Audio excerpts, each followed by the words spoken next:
have the motion of a body which is at rest, we need to apply a force either in the form of push or in the form of pull,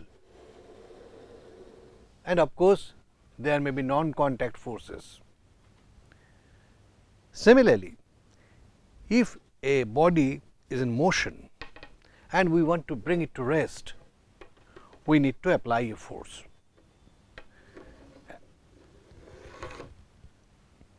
Once again, I am doing this exercise. This body is falling under the force of gravity along this inclined plane, and during its motion, if we want to stop it, we need to apply a force. So, these are the exercises we are very much familiar with. Now, what are the forces really acting on a body like this box when it is kept on the table? Is it only the push and pull when I apply them come into play only over this box, or does it already under the influence of one or more forces? When this box is kept over this table, its weight is acting in the downward direction. That weight is essentially the pull of gravity on this box. Naturally, the question comes, why does not the box move further towards the earth? Or in other words, is there some additional forces apart from its weight that are playing some role? Please take a look at this exercise. When you drop this box, it really comes down under the influence of gravity. You can always see it is falling down under the force of gravity. But here, when I keep it, it does not fall down. Actually, when this box is here, another force comes into play which is equal and opposite to its weight, and these two forces balance each other and the box remains stationary. So, when this box is stationary, the situation is like this.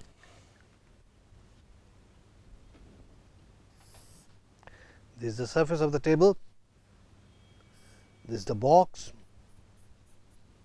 and this is the weight of the box, and this is normal reaction which is equal and opposite to the weight of the box. As a result, we observe this box to be stationary over here. Interestingly, this normal reaction is a self-adjusting force. By self-adjusting, we mean that it provides the necessary amount of force depending on the weight of the body. For example, this cap of the pen is much lighter than the box, this box, but this one is also resting on the table. That means its weight is acting on the table in the downward direction, and it has got exactly equal and opposite amount of force in the upward direction. So, the table is in a way very intelligent. It can provide the necessary normal reaction to the bodies depending on their weight. Had it offered larger amount of normal reaction as it has offered in this case, this cap of pen would have flown off from the table. On the other hand, the smaller normal reaction, had that normal reaction be available to this box would have been able to go downward further, possibly by breaking the table. So, normal reaction is a self-adjusting force depending on the weight of the body. When we apply any additional force on this box to make it move, like push or pull, we are basically applying some additional forces to have this motion. That means the box was under the influence of two forces, two balanced forces, and it was stationary.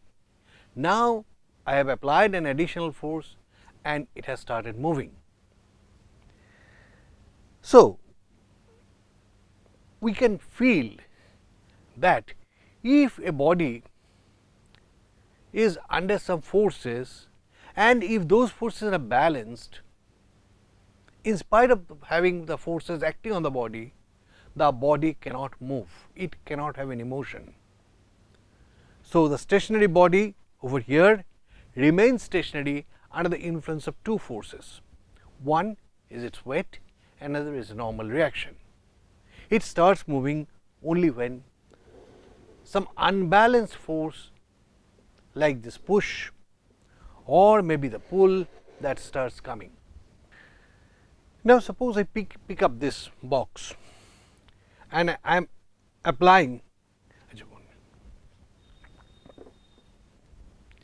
Now, suppose I apply equal and opposite pushes on this box from the two sides. Naturally, it cannot move. Once again, all the forces acting on this box are balanced. But anything else do you expect to happen in this case? I think we can show it if we take a ball and undertake the similar exercise. Let us take this ball. This one is made of a soft material. I keep it on the table. As it happens, if I really give it a small push, it starts moving. It starts moving very easily. Now, suppose I pick it up and really make or suppose I really give the push, equal pushes from both the sides. Does it move? Answer is no, it does not move, because once again it is under the influence of four balanced forces. I mean two pair of mutually balancing forces. Once again its weight is there, normal reaction is acting in the upward direction, and my left palm is pushing it towards right, and equal push has been provided by my right palm towards left. But is that the whole story? Possibly not. Take a closer look. You will find that the ball is getting deformed. Ball is no more is in its own spherical shape. It is getting deformed. And once we remove these forces, the ball gets back its good old shape. Of course, that may not happen always. For example, if you really take a dough of flour and do the similar exercise, you will find once you have removed the external forces, that remains deformed. So, we can understand two very well known things, well observed things in this way. Number one, the balanced forces really do not produce any motion, but they can give rise to deformation of the body. Number two, this deformation may not be always perceptible, because that depends on the nature of the substance and the magnitude of the force applied over there. But in some of the situations, and if the force is within certain limit, if we remove the forces, that deformation goes off, and in some cases it does not. Now that opens up the study of another set of properties of materials. These are known as the elastic properties of the materials. A very well known experience that virtually all of us are having is the stretching of a rubber band. This is a rubber band, very familiar one. Now, if we really stretch this rubber band from the two sides equally, you can see there is no net motion of the rubber band, but it has got stretched, it has got elongated. Now, if we release this pull, it comes back to the old shape and size. So, it gets back the old shape and size.